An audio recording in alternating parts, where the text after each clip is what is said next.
I'm Juliette Goodrich. A notorious Bay Area prison that was once known as the Rape Club is now being eyed as an ICE detention center. So the fact that the immigration folks think that it's a good idea to put people there, I think it's just an incredibly stupid idea. Why some say it's just too dangerous to reopen. And plans for a 22-story high-rise are moving along in San Francisco, but it's not where most would expect. Changing it with a super high skyrise, making it downtown in Miami, is not going to make what people love and adore about a neighborhood. Affordable or not, why some neighbors say they don't want it. And we are live at Giant Spring Training with a future Hall of Famer. I think my wife texted me and said, "Did we just sign Verlander?" And so I texted him. I was like, "Hey, we getting the band back together?" And we're glad he's on our side this time. This is CBS News Bay Area with Juliette Goodrich.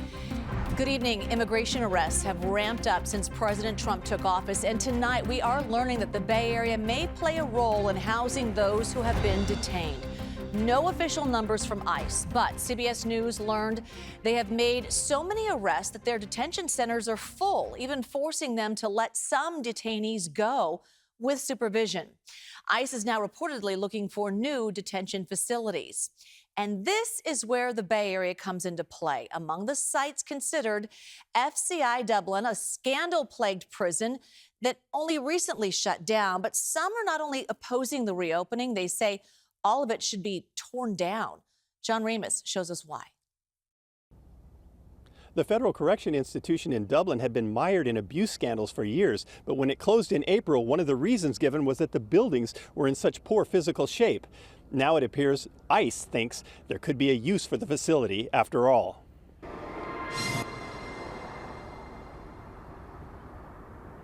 There are no prisoners at FCI Dublin anymore, but there are about 100 employees still working at the facility.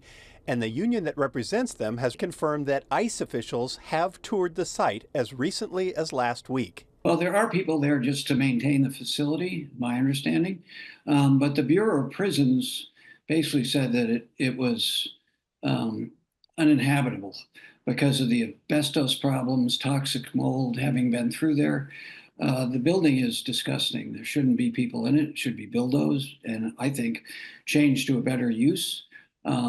So the fact that the immigration folks think that it's a good idea to put people there, I think is just an incredibly stupid idea. Congressmember Mark DeSaulnier says it's his understanding that any attempt to house people in the old prison would cost tens of millions of dollars in repairs. Is that something that Congress would have something to say about? Yes, we would have to appropriate the money in spite of what the current administration says. So it would have to go through appropriations specifically, but it would be a poor use of money. I've looked into this. Investing that facility right now is beyond diminishing returns. But mold and asbestos aren't the only aspect of the prison worthy of disgust. For years, women prisoners were allegedly subjected to sexual abuse, earning the facility the nickname the Rape Club. 7 jail officials have been convicted of sexual abuse, including the former warden. Kendra Drysdale was one of dozens of victims who brought class action lawsuits against the Bureau of Prisons and thought the closure signaled the end of FCI Dublin. We believed that we had reached that point, being that they had the BOP had determined that it needed to be permanently closed. So sort of horrified to find out that they are now thinking of using it for non-citizens. Kendra says those who suffered at the hands of their keepers will not be satisfied until they see the prison torn down. As an advocate of working with so many women that have gone through abuse there, I can say that it would mean a lot to us to have that whole system destroyed, that facility destroyed. Do you think that's going to happen? Or does this put that off? Yeah, this definitely puts that off. ICE responded to our request for an interview with a statement saying their arrests are requiring greater detention capacity and, quote, while we cannot confirm individual pre-decisional conversations, we can confirm that ICE is exploring all options to meet its current and future detention requirements. Meantime, the Trump administration has fired about 10% of U.S. Forest Service workers. This has come as some people in the Sierra are certainly worried. More than half of Placer County's forests are managed by the Forest Service. This means they're responsible for fire mitigation, things like controlled burns and brush clearing. People living in high-risk fire areas say they're worried what the cuts mean for fire season. Yeah, it's nerve-wracking. I mean, if it wasn't for kind of the teams that were prepped during the mosquito fire, I'm sure many more would have lost their houses. And up here, I mean, if you look around, we're surrounded by trees and nature. And if it's not taken care of, we lose a lot more than just our houses. Local supervisors say they are working with the federal government on fire reduction. Alameda County officially has a new DA. Former Judge Ursula Jones Dixon was sworn in today. Congratulations. She was appointed by the Board of Supervisors after former DA Pamela Price was recalled in November. Dixon began her career in the Alameda County DA's office before being appointed to the bench. She says she plans to make serving crime victims a priority. If you have to come to the DA's office, it's never a good time, right? You're not here for fun. But the expectation is that somebody's hearing you, they're listening to you, and they're making sure that your needs are being met as best that we can. Dixon will hold the office until at least 2026 when the seat is up for election. She says she plans on running to keep the job. A San Francisco neighborhood with its beachy vibes could soon look a little more like downtown. Permits have been filed for a proposed 22-story high-rise in the outer Sunset. Developers say it will provide some much-needed affordable housing. But some longtime residents tell our Suji Nam it just doesn't fit.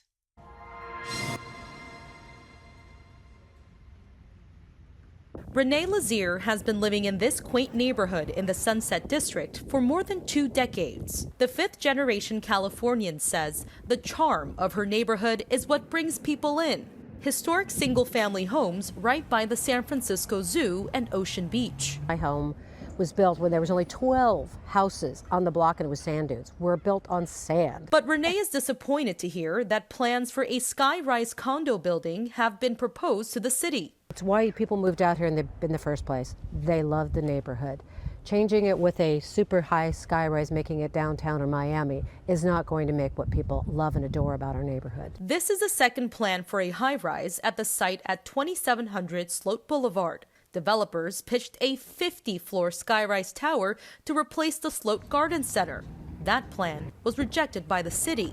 The latest proposed building would have 24 floors, standing at about 250 feet tall. We've really tried to step the building down. Strachan Forgan, the principal at SBC Architects, is leading the project alongside the San Francisco Housing Development Corps for this new proposal. This is the 100% affordable senior housing building, and then this is the market rate condominium. And it's important that we have that component in the project because it helps to subsidize the construction so that the affordable housing can be delivered. They plan to build 446 units, of which 207 will be for affordable senior housing. The west side of the city really hasn't produced a lot of new housing, so we think that this is a great opportunity. He adds there will also be about 10,000 square feet for retail space. But that is a concern for neighbors like Renee. And all it's been is basically the storage unit for the building. Like I said, it's not leased. Right across the proposed site is the Westerly, built a few years ago, but neighbors say many of the condo units and retail spaces have been left vacant. So they're wondering how this new building would be any different. That's something we all are thrilled about in the neighborhood. It's kind of big and boxy, that we're afraid that that's going to very thing happen only on a larger scale at the garden center. But Strachan says the proposed units of studios, 1 and 2 bedrooms will be smaller and more affordable. Change is sometimes difficult, but we also think that it's important to invite new neighbors into the community. As Strachan is optimistically waiting for the city planning department's approval. We're not going away. We're going to fight more. Renee says she plans to speak with city leaders to see if there is an alternative way to transform the Sloat Garden Center into affordable housing and a community center. If the project is approved and things go as planned, the building will be completed in 3.5 years. Meanwhile, Mayor Daniel Lurie wants to ramp up the party in downtown San Francisco. He's hoping to boost nightlife with a new state bill that would put 20 more liquor licenses up for grabs for businesses near Union Square, the Moscone Center, and Yerba Buena Gardens. San Francisco is still riding the success of two big events over the weekend, the NBA All-Star Weekend and the Chinese New Year Parade. BART was also a big winner. The agency says nearly 140,000 people hopped on a train this Saturday, and that happens to be a post-pandemic record. All right, coming up next, the old guy is the new guy at Giants camp. Future Hall of Famer Justin Verlander talks on with our Matt Lively in Scottsdale. And then it's a lamp ground battle. Yes, why this field is pitting neighbor against neighbor in wine country. Temperatures were a little above average across the Bay Area today, reaching up into the mid-60s, exactly 65 in Concord, Santa Rosa, and San Jose, just 2 or 3 degrees above average. A brief chance of showers tomorrow won't last long, and we will see significantly warmer temperatures this weekend. Details coming up at First Alert Weather. And this is unbelievable video of a car flying over a Northern California overpass, landing on a freeway below. We're going to hear from the driver who captured it all.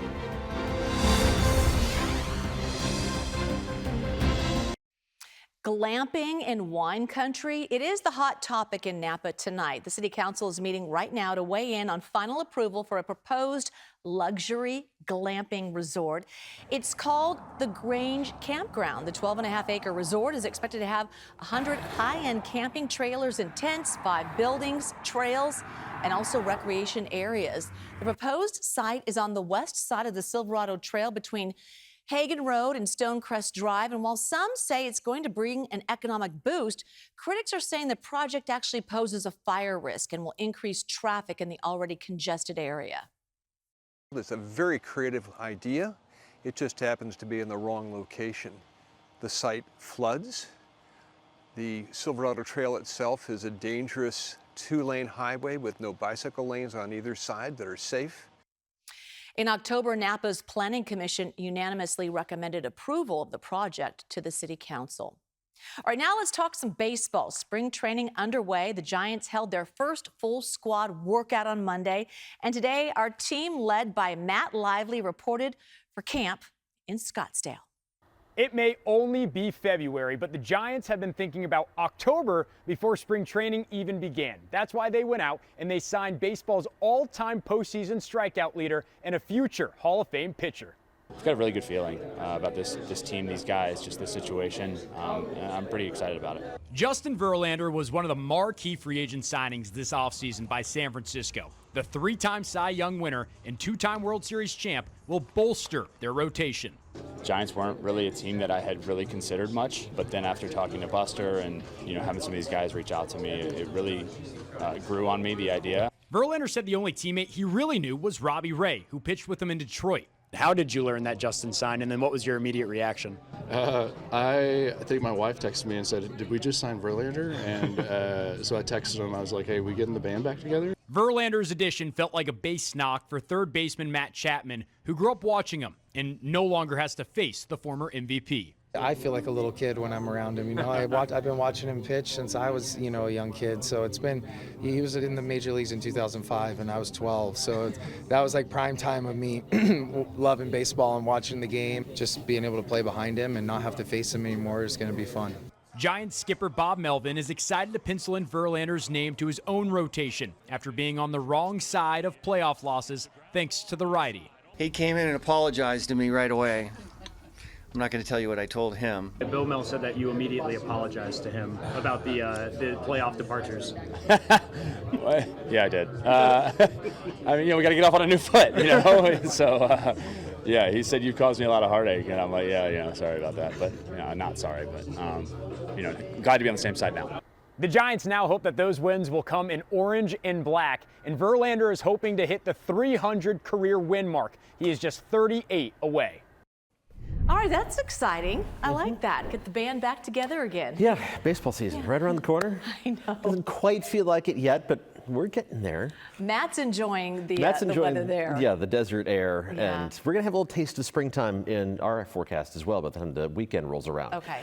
Not quite yet, though. Another atmospheric river is making its way towards the west coast, but here's the difference from the past couple of weeks. This one is going to miss us to the north. There's that plume of moisture aiming at the coasts of Oregon and Washington. By the time that channel of moisture makes its way to the north coast of California, it's really going to be kind of falling apart. So while we're going to see a chance of passing showers tomorrow, this is not going to be a high impact event for the Bay Area. We're just going to see a lot of cloud cover and a few showers for the North Bay. The clouds are going to have an impact on our temperatures as we head through the rest of tonight.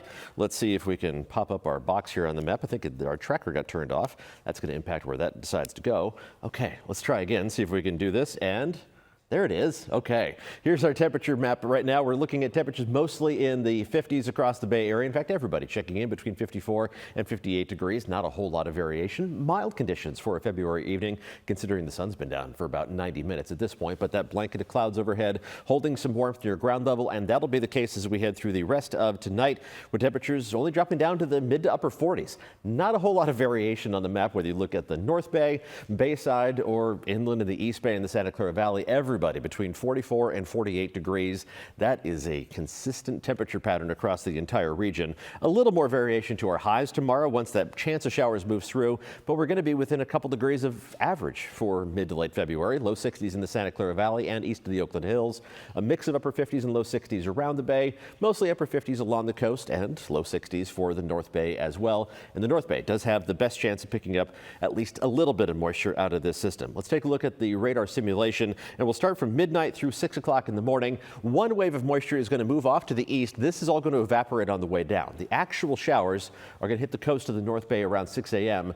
But watch what happens as we go from 6 o'clock in the morning to noon. Those showers just kind of fall apart as they try to make their way deeper into the Bay Area. So a few passing sprinkles, the most likely scenario for the Santa Clara Valley and east of the Oakland Hills. A few hundredths of an inch of rain around the Golden Gate, with amounts in the North Bay even limited to less than a tenth of an inch of total rainfall. And even those few leftover showers are going to completely dissipate during the afternoon tomorrow. So we're going to see a little bit of sunshine breaking through before all is said and done by tomorrow afternoon. In terms of the amounts, again, very, very limited. For most of us, we're talking about a trace, maybe a bit more than that. Best chance of a few hundredths of an inch of rain is going to be over the North Bay, but it's not even going to be enough to largely register, especially compared to the amount of moisture we've seen for the first couple of weeks of February. In the Sierra, also a very limited snowmaker, maybe a couple inches of snow above 7,000 feet in elevation. Otherwise, we're talking about not even enough to mess up road conditions. So if you're heading up there to take advantage of ski week, things are looking good tomorrow. The dry conditions are going to last for a while. Even beyond the 7-day forecast, the 8 to 14-day outlook takes us 4 days into the month of March. Still points to a significant chance of drier than normal conditions, which doesn't mean zero rainfall, but limited rain chances. And that goes hand in hand with the above normal temperature pattern that we're going to see by this weekend, and likely is going to stick around through the end of February and even into early March. So let's take a look at the 7-day forecast. And we do have some very warm temperatures that are going to kick in inland by the end of the work week and into this weekend. Temperatures around or above 70 degrees on an average basis for inland parts of the Bay Area, which means some spots around 70, some spots are going to get up into the mid-70s, especially in the Santa Clara Valley. Temperatures around the Bay also are going to warm up after 1 day of near normal highs tomorrow, well, into the mid-60s Thursday and Friday, and then upper 60s, close to 70 degrees Bayside over the weekend and early next week, and even temperatures along the coast. While the warm-up will be more modest, it's still going to be noticeable. Temperatures should even get up into the low to mid 60s for coastal communities as we head into the last weekend of February and the last week of February as well. So feeling more like maybe March or even early April for the last days of February. All right. A little weird. Yeah, it does go by fast, the month of February. Yes, you know, the shortest month of the year. You don't think so? This feels like an eternity. Okay, yeah. all right. Some people feel that way about January. We can agree to disagree. I don't know. All right. This feels like February 35th. I don't know. Why? Okay. Up next, check this out. A car flies off an overpass, lands on a freeway near Sacramento. As bad as this scene is, why it could have been so much worse. Boy, some unbelievable video. This is of a car flying off an overpass near Sacramento onto the freeway below. The accident on I-5 narrowly missing other drivers. And we heard from one driver who captured the whole thing on his dash cam. That car really could have landed on any of us that were passing at the time. The two drivers that were on my left were so much closer. I feel like those are the two lottery winners. Oh, the driver said he had just a few seconds to react to the crash and was able to navigate between the tree branches that landed on the freeway. The driver in the car that crashed is in critical condition, but amazingly, no one else was hurt. All right, the Bay Area has some pretty rough commutes, but drivers in this local city spend the most time in their cars in the nation. We'll tell you where. Up next. Bay Area drivers are used to some rough commutes, and now new census data finds that people in Brentwood have the worst commutes in the entire country. It takes about 46 minutes on average to get to work from East Contra Costa County. The survey found nearly 40% of residents have an average commute of more than an hour, and more than 20% of residents have to leave for work before 6 a.m. All right, by comparison, San Francisco commuters take a little more than half an hour to get to work, while Palo Alto residents reported having the shortest commute times in the Bay Area at just 20 minutes. Thanks so much for watching us. The news continues at 8 on Pix Plus or 44 Cable 12. We'll see you right back here at 11 o'clock. Have a good one. Thanks so much for watching. To view more content like this, we've selected some videos we think you'll enjoy. So please be sure to hit like and then click the link in the left-hand bottom corner to subscribe.